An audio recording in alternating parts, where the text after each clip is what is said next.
લેવલનું જે પેપર લેવામાં આવતું હોય છે તેમાં જે છે હવે નવો સિલેબસ આવ્યો છે, તો તેમાં 2 પાર્ટમાં પેપર છે તમારે આપવાનું હોય છે, જેમાં પાર્ટ એ અને પાર્ટ બીનો સમાવેશ થાય છે. ટોટલ 200 MCQ તમને પૂછવામાં આવશે અને 200 માર્ક છે તેના રહેલા છે, અને 3 કલાકનો સમયગાળો છે તમને છે આ પેપર માટે આપવામાં આવે છે, એટલે કે 180 મિનિટનો સમયગાળો છે તમને પરીક્ષામાં આ પેપર પૂર્ણ કરવા માટે આવશે, જેમાં પાર્ટ એ અને પાર્ટ બી બંને તમારે પૂર્ણ કરવાના રહેશે. હવે મિત્રો પાર્ટ એની આપણે વાત કરીએ તો પાર્ટ એનો સિલેબસ કયા પ્રકારનો રહેશે? તો પાર્ટ એમાં મિત્રો છે ટોટલ 80 માર્કના પ્રશ્ન પૂછાશે અને 80 MCQ છે તમને પૂછવામાં આવશે, અને 40% મિનિમમ ક્વોલિફિકેશન સ્ટાન્ડર્ડ રાખવામાં આવ્યું છે, એટલે કે તમારે પાસ થવા માટે છે ઓછામાં ઓછું છે તમારે 40% માર્ક મેળવવા છે તે ફરજિયાત રહેલા છે. અને નેગેટિવ માર્કિંગની વાત કરીએ તો 0.25 છે નેગેટિવ માર્કિંગ છે તમને આમાં જોવા મળવાનું છે, એટલે કે તમે જો કોઈ પ્રશ્ન ખોટો ટીક કરો અથવા તો તમે એકથી વધારે વિકલ્પ પસંદ કરો અથવા તો તમે છે કોઈ છેકછાક કરો તો તમને છે તેમાં 0.25 માર્ક છે તમારા જે છે તે પ્રશ્નમાં કાપવામાં આવશે. અને ઈ ઓપ્શન પણ તમને છે આમાં આપવામાં આવ્યું છે, જો તમે ઈ ઓપ્શન ટીક કરશો તો તમારા કોઈ પણ પ્રકારના માર્ક છે તે કાપવામાં આવશે નહીં. તો આ પ્રમાણે નિયમ છે. હવે મિત્રો સિલેબસ જોઈ લઈએ તો પાર્ટ એમાં 3 મુખ્ય ટોપિક છે, તેમાં પહેલો ટોપિક છે રિઝનિંગ અને ડેટા ઇન્ટરપ્રેશનનો જે છે ટોપિક છે, જેમાં 30 ગુણના જે છે પ્રશ્ન પૂછાશે. બીજો ટોપિક છે ક્વોન્ટિટિવ એપ્ટિટ્યૂડનો, જેમાં 30 ગુણના પ્રશ્ન પૂછાશે. અને ત્રીજો જે ટોપિક છે કમ્પેરેટિવ ઇન ગુજરાતી લેંગ્વેજ, જેના 20 ગુણના પ્રશ્ન પૂછાશે. ટોટલ 80 માર્કનું છે પાર્ટ એ તમારે છે તે રહેલો છે, તેમાંથી તમારે છે 40% માર્ક મેળવવા છે તે ફરજિયાત રહેલા છે. ત્યારબાદ આગળ આપણે વાત કરીએ તો આગળ પાર્ટ બી ની વાત કરીએ તો પાર્ટ એ આપણે જોયું, ત્યારબાદ પાર્ટ બી છે હવે તેમાં 120 માર્ક છે અને 120 MCQ છે તમને પૂછવામાં આવશે. આમાં પણ મિત્રો છે પાર્ટ એની વારીએ છે, આમાં પણ 40% મિનિમમ ક્વોલિફિકેશન સ્ટાન્ડર્ડ જોવા મળવાનું છે, એટલે કે આમાં પણ તમારે છે 40% માર્ક જે છે પાસ થવા માટે લેવા છે તે ફરજિયાત રહેલા છે. નેગેટિવ માર્કિંગ આમાં પણ 0.25 તમને છે પાર્ટ બીમાં જોવા મળવાનું છે, અને ઈ ઓપ્શન આપેલો છે જેમાં તમારો માર્ક કપાશે નહીં. ત્યારબાદ હવે મિત્રો પાર્ટ બી નો સિલેબસ જોઈએ તો તેમાં પહેલો જે ટોપિક છે તે છે ધ કોન્સ્ટિટ્યુટ ઓફ ઇન્ડિયા. તો મિત્રો ભારતનું બંધારણ છે તેના પ્રશ્ન 30 માર્કના પૂછાશે. બીજો ટોપિક છે કરંટ અફેર્સ છે, સાયન્સ એન્ડ ટેકનોલોજી છે અને જનરલ નોલેજ છે. તો કરંટ અફેર્સમાં તમને ખબર હશે ગુજરાત, ભારત અને વિશ્વનું પૂછાતું હોય છે. સાયન્સ એન્ડ ટેકનોલોજી તમને છે જે જીસીઆરટી આધારિત પૂછાતું હોય છે, અને જનરલ નોલેજના પ્રશ્ન છે તે પૂછાતા હોય છે. તો ટોટલ 40 માર્કના આ 3 ટોપિકમાંથી પ્રશ્નો પૂછાશે. ત્રીજો ટોપિક છે હિસ્ટ્રી, કલ્ચર અને જિયોગ્રાફી, ભારત અને ગુજરાતનું. તો તેમાં મિત્રો છે ગુજરાત, ભારત અને જે છે તે બંનેનું જે ઇતિહાસ, ભૂગોળ અને સાંસ્કૃતિક વારસાના 50 માર્કના પ્રશ્ન પૂછાતા હોય છે. ટોટલ 120 માર્કનું છે પાર્ટ બી રહેલો છે, એટલે કે 120 પ્લસ 80 માર્ક, એટલે કે 200 માર્કનું ટોટલ પેપર તમારે છે તે રહેશે. પાર્ટ એ છે તે 80 માર્ક અને પાર્ટ બી છે તે 120 માર્કનું રહેશે. ત્યારબાદ આગળ વાત કરીએ આપણે તો આપણે અગાઉ જોયું તે મુજબ છે પાર્ટ એમાં છે 30 અને 20, એટલે કે 80 માર્કનું પાર્ટ એ છે, અને જેમાં કમ્પેરેટિવ ઇન ગુજરાતી લેંગ્વેજ જે ટોપિક આપેલો છે જેમાં તમારે છે પ્રશ્નપત્રમાં આપેલા ફકરા પરથી તમારે છે પ્રશ્નના જે જવાબ છે તે આપવાના રહેતા હોય છે. ત્યારબાદ હવે મિત્રો આપણે પાર્ટ બી નો જે સિલેબસ છે તેને જે છે ડિટેલમાં જોઈએ તો તેમાં જે પહેલો ટોપિક આપેલો છે પાર્ટ બીમાં તે છે મિત્રો ધ કોન્સ્ટિટ્યુટ ઓફ ઇન્ડિયા, એટલે કે ભારતનું બંધારણ, જેના 30 માર્કના પ્રશ્નો પૂછાતા હોય છે. તો તેમાં કયા કયા ટોપિકો આવે છે તો એમાં પહેલો ટોપિક છે ભારતીય બંધારણ, જેમાં ઉદ્ભવ અને તેનો વિકાસ વિશે, લાક્ષણિકતાઓ વિશે, આમુખ, મૂળભૂત અધિકારો અને ફરજો વિશે, રાજનીતિના માર્ગદર્શક સિદ્ધાંતો વિશે, બંધારણની જોગવાઈઓ, બંધારણીય સુધારા પ્રક્રિયા અને સુધારાઓ, અને બંધારણનું અનહિત માળખું. તો આ મિત્રો છે આટલા ટોપિક છે પહેલા પોઈન્ટમાં છે. બીજા પોઈન્ટની વાત કરીએ તો તેમાં સંઘ અને રાજ્યોના કાર્યો અને જવાબદારી, સંસદીય વ્યવસ્થા, સંસદ અને રાજ્ય વિધાનમંડળ અને માળખું, કાર્યો, સત્તા અને વિશેષ અધિકારો, રાષ્ટ્રપતિ અને રાજ્યપાલની ભૂમિકા અને કાર્યપાલિકા અને ન્યાયપાલિકાને લગતા પ્રશ્નો પૂછાય છે. ત્યારબાદ ત્રીજો ટોપિક છે સમવાય તંત્ર તથા કેન્દ્ર અને રાજ્યના સંબંધો વિશેના પ્રશ્નો પૂછાશે. ચોથો ટોપિક છે ભારતીય બંધારણીય સંસ્થાઓ, વૈધાનિક, નિયમનકારી અને અર્ધન્યાયિક સંસ્થાઓ. ત્યારબાદ પાંચમો ટોપિક છે પંચાયતી રાજ તથા સ્થાનિક સ્વરાજ્યની સંસ્થાઓ. ત્યારબાદ આગળ વાત કરીએ તો બીજો ટોપિક છે current affairs, science and technology અને જનરલ નોલેજનો, જેના 40 ગુણના પ્રશ્ન પૂછાય છે. તો કરંટ અફેર્સમાં તમને ખબર છે કે રોજબરોજના જે બનાવો બનતા હોય છે કરંટમાં, તે પ્રશ્નો પૂછાતા હોય છે, જેમાં ગુજરાત, ભારત અને છે વિશ્વ લેવલના પ્રશ્નો છે કરંટ અફેર્સના પૂછાતા હોય છે.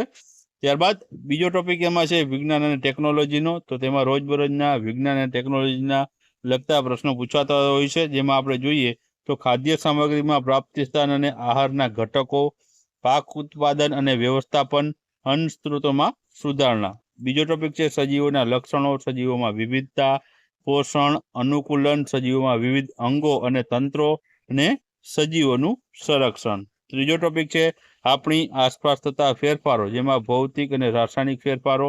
ચોથો ટોપિક છે અંતર, ગતિ, બળ, દબાણ, ઘર્ષણ, ગુરુત્વાકર્ષણ, કાર્ય અને ઉર્જાને લગતા પ્રશ્ન પૂછાય છે.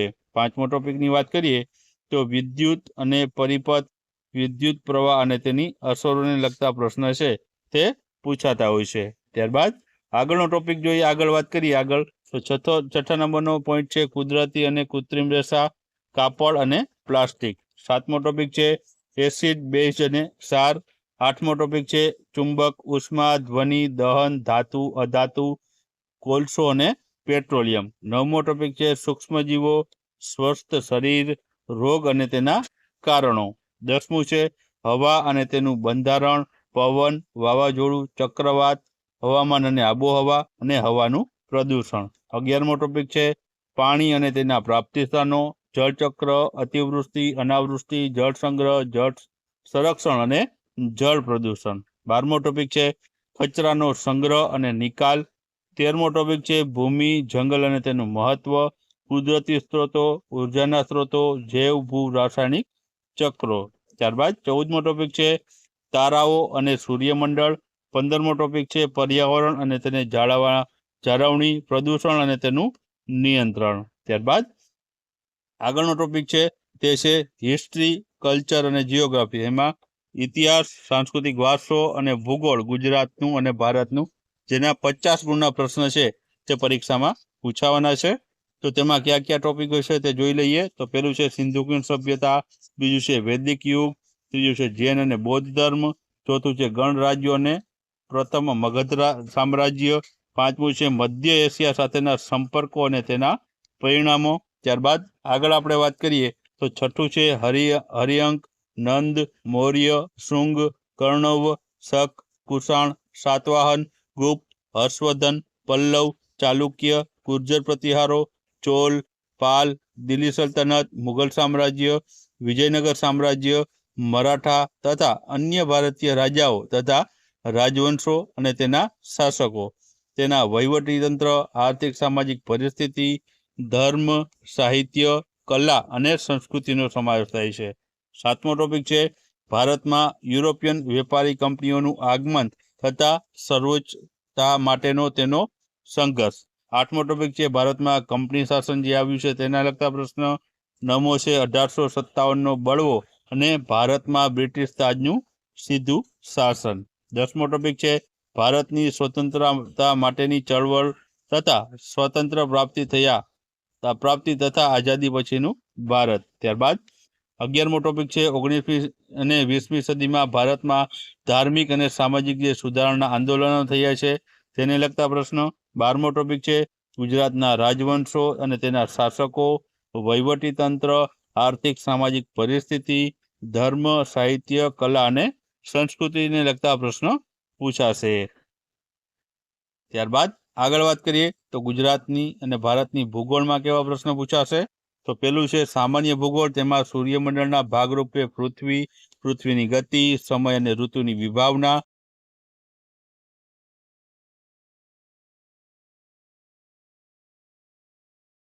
પૃથ્વીની આંતરિક સંરચના, મુખ્ય ભૂમિ સ્વરૂપો અને તેની લાક્ષણિકતાઓ, વાતાવરણની સંરચના અને સંગઠન. ત્યારબાદ આબોહવાના તત્વો અને પરિબળો, વાયુ સમયુજ, અને વાતાગ્રહ, વાતાવરણીય વિભોક્ષ, આબોહવાકીય બદલાવ, મહાસાગરો જેમાં ભૌતિક, રાસાયણિક અને જૈવિક લાક્ષણિકતાઓ, જલીય આપત્તિ, દરિયાઈ અને ખંડીય સંસાધનો.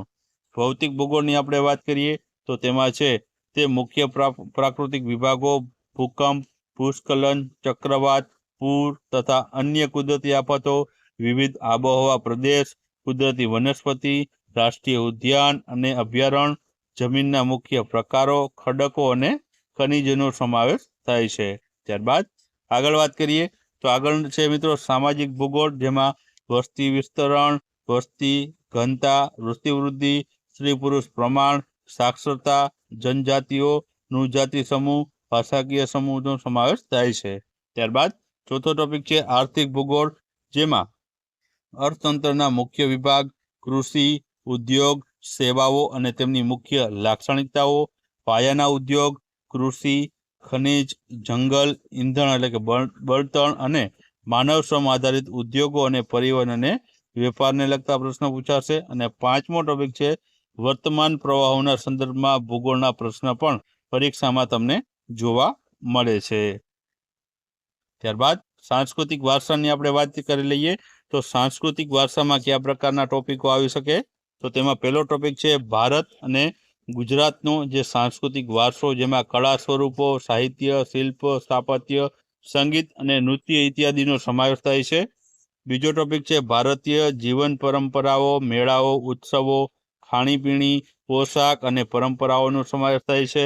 ત્રીજો ટોપિક છે ગુજરાતના સંગ્રહ સ્થાનો, જેમાં પુસ્તકાલય પ્રવૃત્તિ, સાંસ્કૃતિક, ધાર્મિક, સાહિત્યિક મહત્વ રહેલું છે. ત્યારબાદ ચોથું છે ગુજરાતી રંગભૂમિ, જેમાં નાટકો, ગીતો અને નાટ્ય મંડળીઓ. પાંચમું છે આદિવાસી જનજીવન, જેમાં તહેવારો, મેળા, પોશાક અને ધાર્મિક વિધિઓનો સમાવેશ થાય છે. છઠ્ઠું છે ગુજરાતી સાહિત્ય, જેમાં પ્રવાહો, વળાંકો, સાહિત્યકારો, સાહિત્યિક રચનાઓ